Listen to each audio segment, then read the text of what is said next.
आपस में चर्चा चल रही थी। इतने में महाराज विश्वामित्र का आगमन होता है अयोध्या में। बहुविध करत मनोरथ जात लाग नहीं बार, मंजन सरयू जल गए भूत दरबार। नित्य क्रिया से निवृत्त होकर के स्नान ध्यान कर करके महाराज आज तुरंत जो है दरबार को पहुंचते हैं। राजा दशरथ के दरबार को जब पहुंचे तो सर्वप्रथम गेटमैन दरवाजे पर खड़ा था। उसने दौड़ करके महाराज को बताया कि विश्वामित्र का आगमन हुआ है। कि मुनिया आगमन सुना जब राजा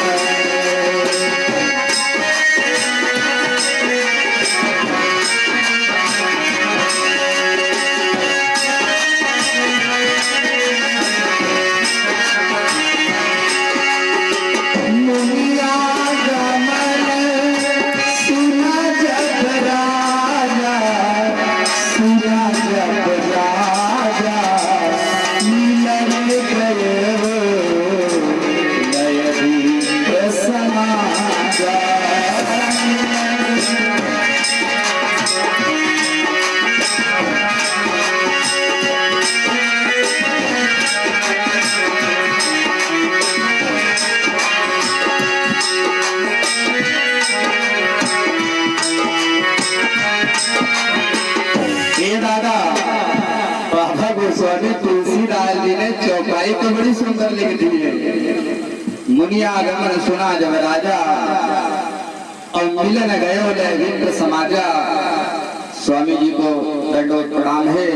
तो भैया ये जो समाज है ना, इस समाज को लेकर के अपने क्यों वहां गए? महाराज विश्वामित्र के दर्शन करने के लिए पूरी समाज को क्यों लेकर के गए? क्या विश्वामित्र के वहां आक्रमण थोड़ी करने आए थे? भाई इस प्रकार से जब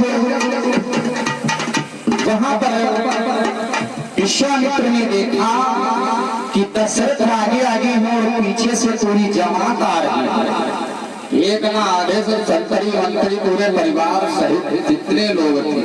क्योंकि दादा अपने यहाँ जब कोई मेहमान मान लोग जब कोई आते हैं तो सब लोग दौड़ करके चढ़ बंदर करने के लिए पहले आगे आ जाते हैं। तो इस प्रकार से जब विश्वामित्र महाराज दशरथ के दरवाजे पर पहुंचे तो महाराज दशरथ ने पूरी जमात के साथ में पूरे सपरिवार के साथ में उनका स्वागत किया। स्वागत करने के बाद महाराज को महल में बुलाया गया और जो महाराज महल के तरफ अंदर प्रवेश करते हैं तो रानियों को आदेश दिया गया कि जाओ महाराज के चरण धोने के लिए लोटा जल और थाली लेकर के जाओ। शरण धोने गए, चरणोदक पान किया गया। फिर उसके बाद में मुंह मीठा कराया गया। क्योंकि भाई बहुत वर्षों के बाद 60,000 वर्ष के जब महाराज दशरथ थे तभी इनके लड़का वह तो इतने वर्षों के बाद तपस्या करने के बाद पुत्र हुए हैं। अरे स्वामी अगर आप आ गए हैं तो उसके बाद मुंह बैठा कर लो, लड़का ने दर्शन कर लो। आज विश्वामित्र कहने लगे हम दर्शन करने के लिए नहीं आए हैं, हम बालकों को ले जाने के लिए आए हैं। तो महाराज दशरथ कहने लगे तुम क्या कह रहे हो? तो तुम हंस रहे हो भाई, हंसी वाली बातें ना करो स्वामी जी। पहले चाय नाश्ता करो, मिष्ठान खाओ, भोजन ग्रहण करो, फिर बाद में सब बातें होंगी। धिया कि चरण पखारे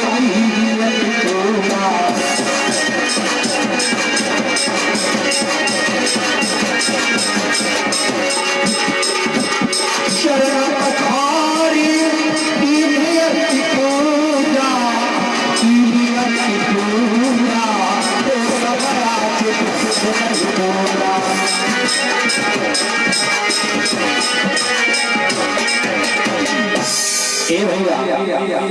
शरण पखारी की नियति पूजा। मौसम आज धन्य नहीं दूजा। रामचरित मानस में चौपाई लिखी है बाबा ने। अरे मेरा तो सौभाग्य है आप जैसे महात्माओं का जो है चरणोदक पान करना, दर्शन करना। अरे स्वामी आप आए कि बाहर आ गई। स्वामी को सिंहासन दिया गया और कहा सब बात हुई है, आज तो तुम्हें ठहरना पड़ेगा। तो स्वामी जी ने विचार किया, तुरंत ही आगे ठीकों है, धीरे धीरे सब मौसम बनाओ जी है। जिस काम के लिए आए हैं काम तो हासिल करना ही पड़ेगा भैया। स्वामी आज आसन लगाए बैठे हैं, इधर जो है भोजन तैयार हो जाता है। बुलावा आया, रानियां दौड़ करके आई और कहने लगी स्वामी भोजन तैयार है, महाराज जी के लिए थाली परोसी जाए।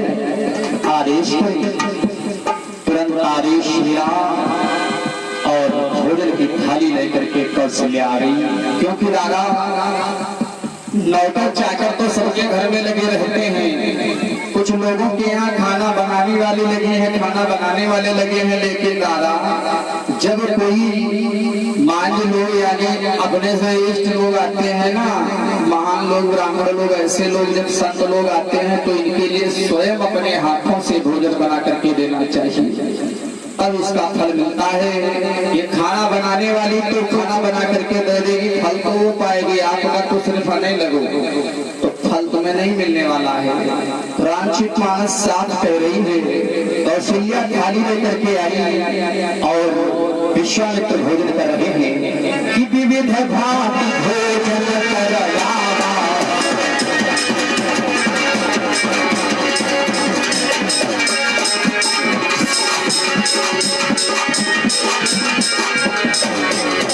विविध भांति भोजन करवावा, मुंदर हृदय हर्ष खावा।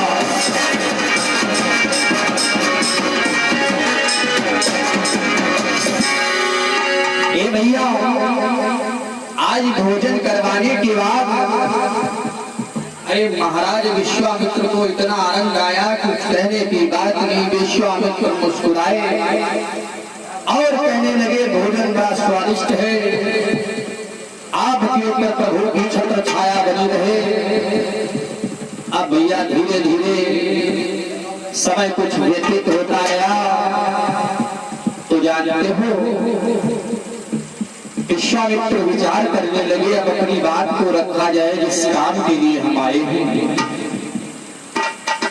कि बोले राजन ध्यान दे सुन कुछ मेरा हाल, और ऋषियों की रक्षा सदा करते हैं गोपाल।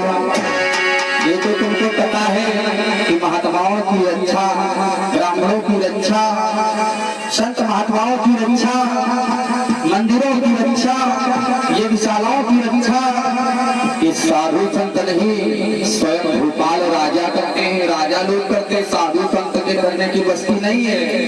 जिस प्रकार से सम्मानी योगी बाबा देखते हो कहां से कहां पहुंचा रहे हैं। हाँ, किस प्रकार से भव्य राम मंदिर आपके अयोध्या में बनकर तैयार हो रहा है। आने वाले समय में नजारा देखने को मिलेगा और 2-4 सालों में। भैया हम तो गए थे अभी चंद दिनों में कार्यक्रम करके आए हैं, निचला हिस्सा सब बन के रेडी हो गया है, बहुत दूर तक जो है भव्य मंदिर का निर्माण हो रहा है। इससे पहले द्वारा सरकारें तो बहुत आई, सभी ने कोशिश लगाई लेकिन कुछ नहीं कर पाई। और ये जो योगी बाबा है ना, योगी बाबा ने तो कमाल ही कर दिया। इस प्रकार से भैया कहने का मतलब है इनके ऊपर भी कुछ देवताओं की आस्था पाई जाती है। जिस प्रकार से हमारे राम भद्राचार्य जी जो अयोध्या के कथावाचक है सूरदास, उनके आंखें नहीं, उन्होंने बिना देखे योगी बाबा को बता दिया कि आपके ऊपर स्वयं राघवेंद्र सरकार की छत्र छाया है। और आप और भैया मोदी जी जो है ना ये राम है और आप लक्ष्मण के रूप में हमारे स्वयं भारत में आए हैं। तो जब तक आप यहाँ इस धरातल पर रहेंगे, जीवित रहेंगे, तब तक सरकार आपकी बदलने वाली नहीं। बोल भक्त और भगवान की। तो एक सूर हो करके जिसको कुछ दिखाई नहीं पड़ता है, जिसने उसी के द्वारा उसी ने गवाह दिया था। दादा राम भद्राचार्य ही गवाह बने थे। राम जब मंदिर का फैसला सुनाया जा रहा था तो वहां पर मिट्टी की खुदाई की गई, तो राम भद्राचार्य ने बताया कि वहां पर पीछे हट के देखो 4 कदम बाएं हाथ पे मूर्तियां गड़ी हुई हैं। तो दादा 18 फुट नीचे खुदाई करके एक से एक मूर्तियां पाई गई और कुछ ऐसे ऐसे अंश महलों के पाए गए जिसका कोई जवाब नहीं। तुरंत ले जा करके कोर्ट में दर दिया गया, वहां पर रामलला विराजमान हो गए। श्री रामचंद्र भगवान की। तो दादा ये जो नजारा देख रहे हैं हम और आप, देखो अगर बात की जाए तो यहाँ कोई पार्टी वाली बात नहीं है। हम और आप सिर्फ रामचंद्र जी की पार्टी को लेकर के चल रहे हैं। जो हिंदू है ना, तो अपना हिंदुत्व जागरूक करने के लिए हम राम के हैं और राम जी हमारे हैं। इसीलिए राम के सेवक सदा बने रहो और राम जी तुम्हारी सदा रक्षा करते रहेंगे। तो आज विश्वामित्र कहने लगे, तो राजा कहते हैं कौन सी आफत आ चुकी है तुम्हारे ऊपर जो इस प्रकार से बात कर रहे हो? बताओ, मैं अपनी सेना भेज दूं? बताओ, आज्ञा करो। तो विश्वामित्र कहने लगे तुम्हारी सेना वहां पर कुछ नहीं कर पाएगी, ये सब क्षण मात्र में सब नष्ट भ्रष्ट हो जाएगी। सुनो, विश्वामित्र कहते हैं राजन, और मैं जिस समय करता हूँ मुझको ईश्वर देते हैं।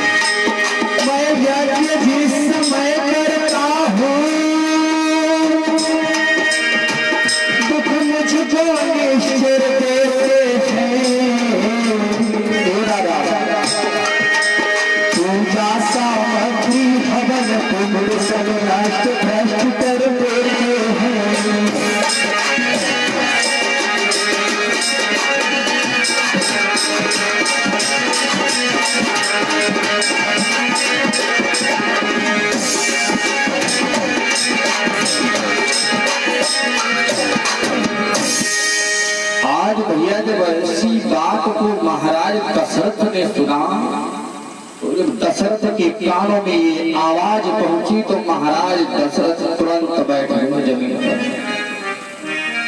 और कहने लगे इतने बड़े निशाचर यहाँ पर आ चुके हमें अभी तक पता थी। दादा जब भगवान तुम्हारे घर में आ गए हैं लीला रचाने के लिए, तो क्या निशाचर वहीं रह जाएंगे?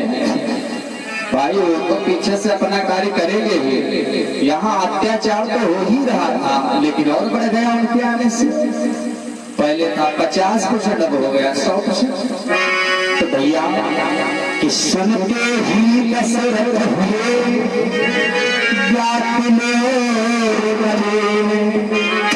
हाथ थोड़े सी राज ने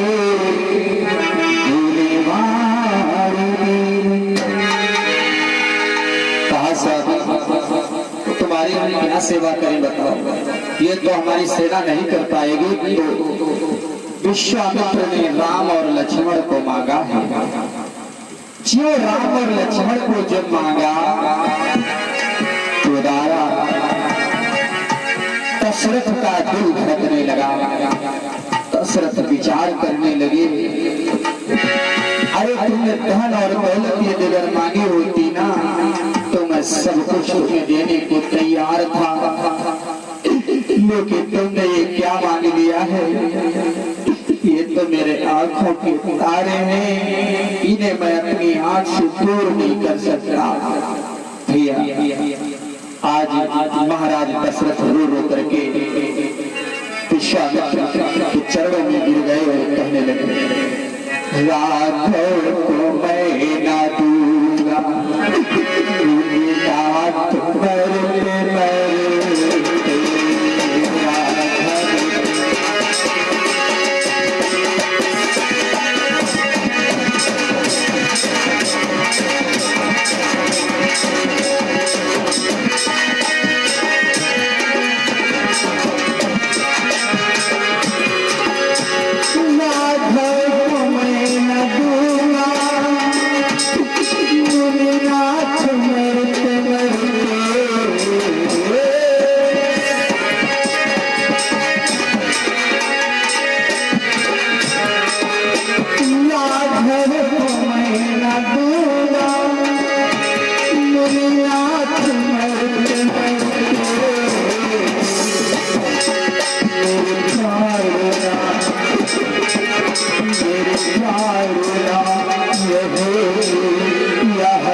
विश्वामित्र ने देखा, धन्य है प्रभु, कैसी तेरी माया है जो कि अपने माता पिता अपने बच्चे को अपनी आंखों से दूर नहीं कर रहा है। इतना जो है प्रेम है बच्चे के प्रति भैया। तो महाराज दशरथ और एक प्रश्न करते हैं कि राम लक्ष्मण को छोड़ के यदि अगर आप भरत शत्रुघ्न को मार लेते तो हम देते, लेकिन राम लक्ष्मण को मैं नहीं दूंगा। विश्वामित्र कहने लगे, आखिर चारों भाइयों में से वो क्या तुम्हारे दुश्मन हैं? रामायण में जरा से शब्दों के कारण ही लड़ाई हुई है और रामायण अंत में प्रमाण यही दिखाती है कि सोच समझ करके चलो। रामचरितमानस जीना सिखाती है, मरना नहीं सिखाती है, लेकिन थोड़ा मार्ग को समझने के लिए अपने ऊपर केंद्रित रखना पड़ता है। जब भी बोलो मिश्री बोलो, जरा सोच सोच कर बोलो दादा। तो जरा से शब्दों के कारण बाबा ने शब्दों को बढ़ा बढ़ा करके एक से एक भयानक जो है शब्द लिखे हैं, जो शब्दों के अंदर एक चौपाई में 2-2 महीने तक कथाएं चलती रहती है, समाप्त नहीं होती। एक शब्द में जो राम है ना, राम तो मात्र रा से मात्र जानते हो कितने अर्थ निकलते हैं। ये आचार्य श्री हिंदी साहित्य में जब आचार्य हम लोग करते हैं तो प्रथम वर्ष में पढ़ाया जाता है कि राम में 1108 शब्दों का वर्णन आता है। 1108। आप विचार करो, 1108 जब राम आए हैं तो मामा कितने होंगे? माँ का भी सुनिए, माँ में बताया गया है 50 करोड़ 3410। मार्मिक चुनाव उठा करके देखेंगे, पृष्ठ संख्या 452 पर मिलेगा भैया। तो विचार करेंगे कि रामचरितमानस मूल मंत्र है। एक चौपाई यदि अगर आपको मालूम हो गई ना, तो एक चौपाई तुम्हारे मानव जीवन को सुधार देती है, लेकिन तब भी वो आप पूरी नहीं कर पाए, आपका जीवन पूरा हो जाएगा। बोल भक्त और भगवान की। तो भैया आज इस प्रकार से दशरथ महाराज विश्वामित्र से कहते हैं, यदि अगर आपने राम लक्ष्मण की वजह पर किसी और को मांगा होता, भरत शत्रुघ्न इत्यादि हम सबको दे देते, लेकिन हम राम लक्ष्मण को नहीं देंगे। धन दौलत राजपाट सब कुछ ले जाओ, यहाँ तक कि मैं अपने प्राण भी देने के लिए तैयार हूँ भैया। आज इस तरीके से धीरे धीरे बात बढ़ती गई, तब विचार करने लगे वशिष्ठ महाराज कि अब तो ये जो हमें लग रहा है ये विश्वामित्र खाले चले हैं। वशिष्ठ ने विचार किया और कुर्सी से अपने खड़े हो गए और कहने लगे, दशरथ इधर आओ। जी गुरुदेव बताइए। वशिष्ठ को प्रणाम किया दशरथ ने समझाया कि ऐसी ऐसी बात है, किसी को निराश नहीं भेजना चाहिए। राजाओं का तो कर्तव्य होता है, अगर अपने इस खून से, शरीर से, धन से, दौलत से यदि अगर किसी का कुछ बन रहा है तो बन जाए, बिगड़ने ना पाए। तो ये जो लड़के हैं यहाँ सही किस काम आएंगे भाई? ये तो पुण्य का काम है, यज्ञ वगैरह ये तो धार्मिक स्थल कार्य के काम है, वैदिक है। तो आप इन्हें भेजिए महाराज। वशिष्ठ ने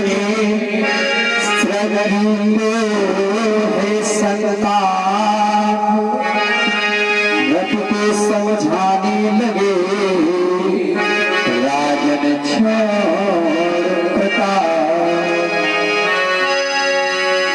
सुनो सब बातों को छोड़ो और राम लक्ष्मण को लेकर के आओ, इनके साथ में विदाई थी। राम लक्ष्मण को ये ले जाएंगे और ये जानते हुए कोई साधारण स्वामी नहीं है विश्वामित्र। ध्यान से सुनो कि यह तेरे युगल कुमारों को लड़विद्या धर्म सिखाएंगे।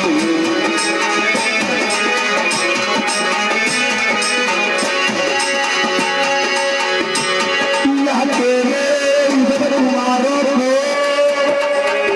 लड़विद्या धर्म सिखाएंगे।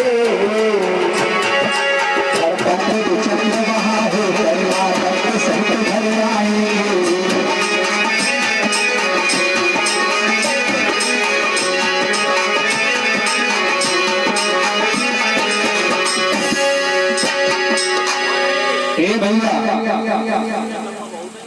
आज ये इस प्रकार से बताया कि तेरे बेटों को ले जा करके रण विद्या धर्म सिखाएंगे और ये राम लक्ष्मण एक दिन ऐसे वीर बन करके आपके सामने आएंगे जिसका कोई जवाब नहीं। इस क्षेत्र में नाम होगा इनका, पूरे विश्व में नाम होगा, जय जयकार होगी। मेरी बात मानो, ये अवसर बहुत अच्छा है। सस्ते में पढ़ाई, फ्री फंड में पढ़ाई आपको देना भी कुछ नहीं पड़ेगा। इनको अतिशीघ्र भेजिए महाराज, मेरी आज्ञा मानो। तो आज दशरथ, क्योंकि दादा जो शिष्य होता है हमेशा शिष्य गुरु की जो है आज्ञा का पालन करता है, बेटा हमेशा माता पिता की आज्ञा का पालन करता है। तो भैया ये गुरु पिता का दर्जा है। आज पिता वशिष्ठ जो गुरुदेव है ना, इनकी आज्ञा को मान करके महाराज दशरथ ने तुरंत जो है भेजने के लिए निर्णय ले लिया है। वैसे इतनी देर से महाराज विश्वामित्र कह रहे थे, तब तो ना हा ना का कोई जवाब ही नहीं आ रहा था। ये आखिर है क्या भाई? एक दूसरे के प्रति आज के समय में ना तो विश्वास किसी के ऊपर है, ना तो रहेगा, और ना तब था और ना अब है। विश्वास तभी लोग एक दूसरे पर नहीं करते थे, अपनी शक्ति का प्रहार करते थे, अपने ज्ञान का प्रहार करते थे। भैया अब आज के समय में ज्ञानी टार्च लगा करके ढूंढोगे तो ज्ञानी कहीं नहीं मिलेगी। मास्टर के साहब ने डिग्रियां ला दी, 10,000 50,000 स्कूल में फेंक करके जो है हाईलाइट हो गए, 80% 90% नंबर आ गए मास्टर साहब के। हाँ, मास्टर लगे बीटेक का वो सब करे बैठे। अब आज परिणाम ये मिला, सरकार बढ़िया जो है मेरिट दे के झमन मास्टर बनाए दे, 70,000 80,000 रुपया समेट रहे। अब पढ़ाई बर्बाद करो तो खुद साइनों में कर पाओ। भाई साहब कुछ नहीं कर पाते हैं, साइन की तो बात अलग रखो, उन्हें शुद्ध हिंदी नहीं पढ़ना आता है भाई, मंच से नहीं कहना चाहिए। अगर कोई मास्टर साहब बैठे हो तो बुरा ना मानो, यहाँ के मास्टर साहब वैसे नहीं है। हाँ, हसनापुर में मास्टर जो भी है, मास्टर साहब तो बच्चे हैं। ये सब सीतापुर साइड में हमारे घर ज्यादा होता है। सीतापुर साइड में सब डिग्रियां हरदोई से हासिल कर लेते हैं। हाँ, हरदोई में गड्ढा फेंका तुरंत डिग्री जेब हम आए गए। और हरदोई के भैया लोग हमारे इधर बहुत विद्यालय चला रहे हैं, एक से एक डिग्री कॉलेज खुले हैं अपने इधर के हमारे क्षेत्र में, इंटर कॉलेज खुले हैं। एडमिशन करवा करके तुरंत यहाँ से जो है रिजल्ट आ जाता है छह से। क्या कहना, पेपर यहाँ हो गया, काम हो गया, भैया नंबर अच्छे आ गए, मास्टर साहब बन गए। लेकिन क्या है, ज्ञानी तो नहीं हुआ, ज्ञान नहीं आपके पास दादा। और वैसे भी अगर पढ़ाई भी मेहनत से करेंगे तब भी संपूर्ण ज्ञान नहीं होगा, क्योंकि ज्ञानी जानते हो कौन थे? रामचरित मानस में बाबा गोस्वामी तुलसीदास जी ने लिखा है कि जय हनुमान ज्ञान गुण सागर,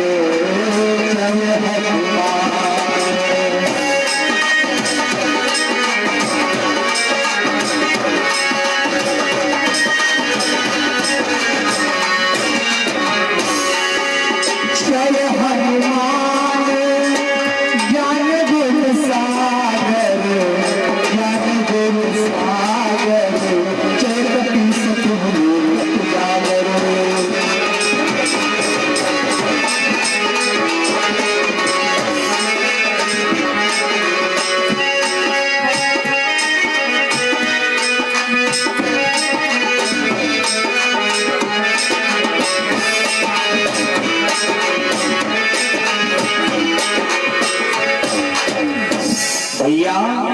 तो जिस प्रकार से सागर की गहराई का कोई पता नहीं है, इस प्रकार से हनुमान के ज्ञान का भी कोई पता नहीं लगा पाया आज तक। रामचंद्र जी ने तो संघर्ष कई वर्षों तक की, लेकिन दादा रामचंद्र जी भी नहीं जान पाए हनुमान जी के पास कितना ज्ञान है, क्योंकि भगवान की बुद्धि से हनुमान चंद्र जी की बुद्धि जो है संयोजन आगे चलती थी। क्षमा जान, सोच बड़ी गहराई।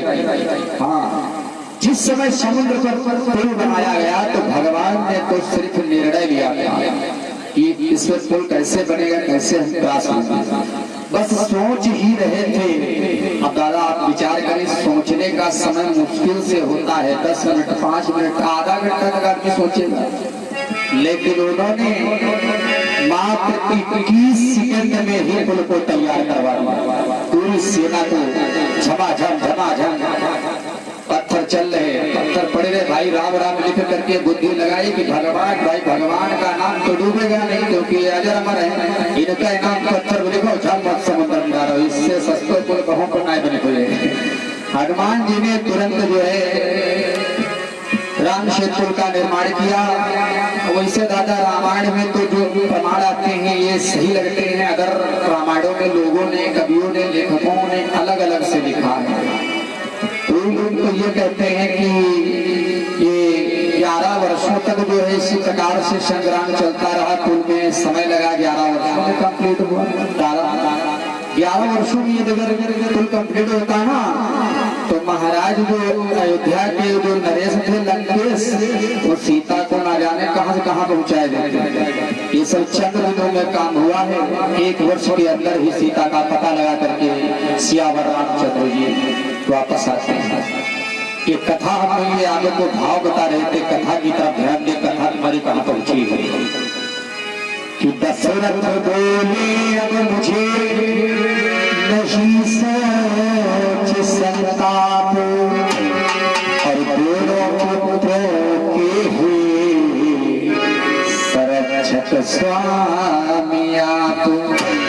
ये दोनों बेटों के आप संरक्षक रक्षक हैं, पालन करता जो भी है सब आप ही। ले जाओ स्वामी मेरे बेटों को।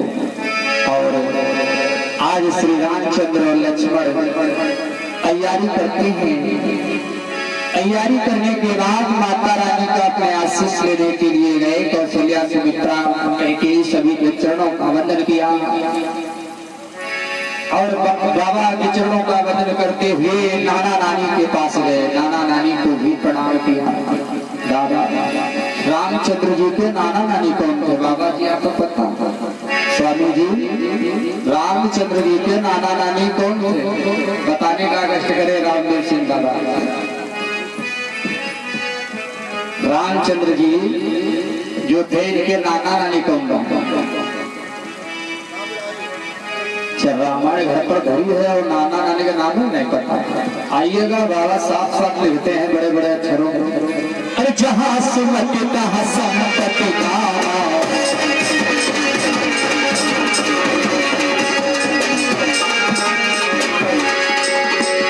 जहां सुमति तहां संपत्ति नाना, जो भी कर्म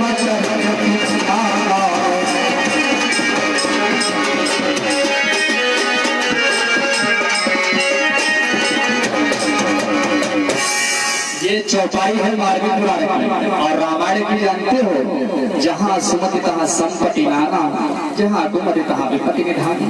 तो ये कुमति विपत्ति जानती है, पर नाना नानी है। और नाना नानी की बात कर रहे हैं हम, पर नाना नानी तक को थोड़ी हमें सुनाओ दे, क्योंकि सीधे सीधी बात पे आओ। मार्गी पुराण में तो सीधे सीधे लिख दिया गया है, रामचरित मानस का रस उतारा गया है मार्गी पुराण में। तो भैया जहाँ सुमति तहाँ संपत्ति नाना, और ये सुमति जो है ये नानी है, संपत्ति नाना है। चरणों में जाकर के राघवेंद्र सरकार ने प्रणाम किया, पुष्प चढ़ाए, नाना नानी ने आशीर्वाद दिया और राम लक्ष्मण वहां से चल देते हैं पिता के पास। और पिता के पास जब गए तो भैया पिता का आशीष प्राप्त कर माँ से ले वरदान, इस सेवा को चल दिए बलवान। आज वहां से दोनों सेवा करने के लिए चल देते हैं भैया।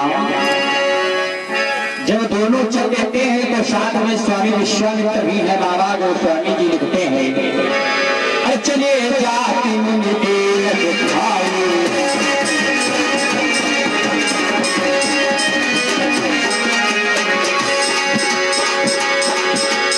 चले जाते मुनि दीन दिखाई, संसार का पेट भाई।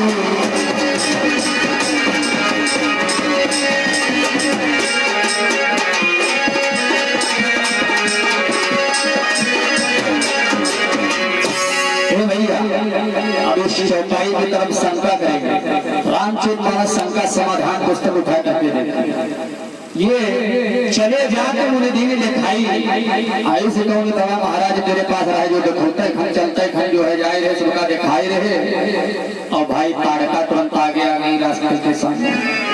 क्या था ऐसा बताएं। शंका समाधान रामचरितमानस पुस्तक में स्पष्ट लिखा है कि राम और लक्ष्मण यदि अगर विश्वामित्र के साथ में ना होते तो ये तारका सामने नहीं आता। क्योंकि तारका को भगवान जो रामचंद्र जी है ना ये विश्वामित्र भगवान को दिखा रहे हैं तारका को कि देखो अब हमारे पास तो धर्मात्मा परमात्मा हमारे साथ ही वहां है ना कि भगवान मेरे साथ में है। इस प्रकार से जब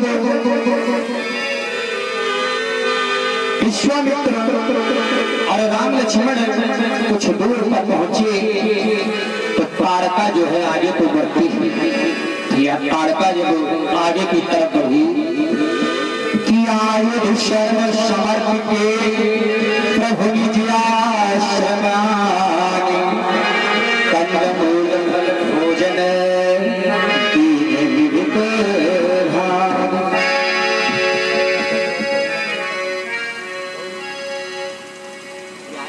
भैया। इस प्रकार से जब रास्ता काट करके विश्वामित्र खींच करके निकल जाते कहते हैं इनसे बाद में रुको पहले आश्रम पर चलो जलपान कर लो। चलो स्वामी भैया ये आप लोग छोटे छोटे हो ब्रह्मचारी हो लो। राम लक्ष्मण को तुरंत वहां से रास्ते से हटाया। तारका जो है खूब जोर जोर से आवाज लगा करके गिड़गिड़ा गिड़गिड़ा कर दौड़ती है लेकिन रास्ता काट करके स्वयं कुटिया की तरफ चलते हैं। लड़ाई तो बाद में होगी भैया। आज सब अस्त्र शस्त्र समर्पण करके मुनि ने प्रभु श्री रामचंद्र जी को अपने आश्रम में ले आए और उन्हें परमभूत जानकारी दी। भक्ति पूर्वक कंदमूल फल और इत्यादि का भोजन करवाया।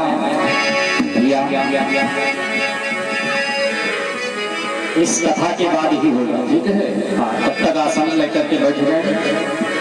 इसको जो भी कहना सुनना है कथा के बाद बढ़िया आप लोग अर्जी भैया।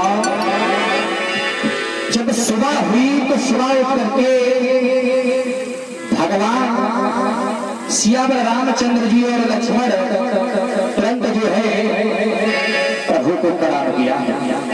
विश्वामित्र को प्रणाम किया। गुरुदेव के चरणों में गिर गए और भैया कि कहा मुन सन रघुराई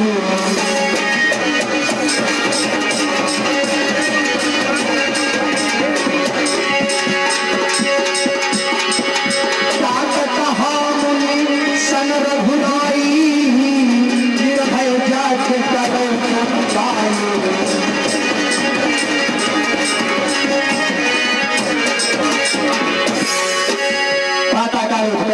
रामचंद्र जी आज विश्वामित्र कहने लगे कि जाओ हम युद्ध की रक्षा करते हैं। भोजन भी तैयार हो गई और जो है सामग्री को लगा दिया और कहने लगे प्रभु तुम यज्ञ करो। हम बैठे हैं रक्षा कर रहे हैं आप यज्ञ करो। आज दोनों भैया पहरे पर लग गए। विश्वामित्र यज्ञ का शुभारंभ करते हैं।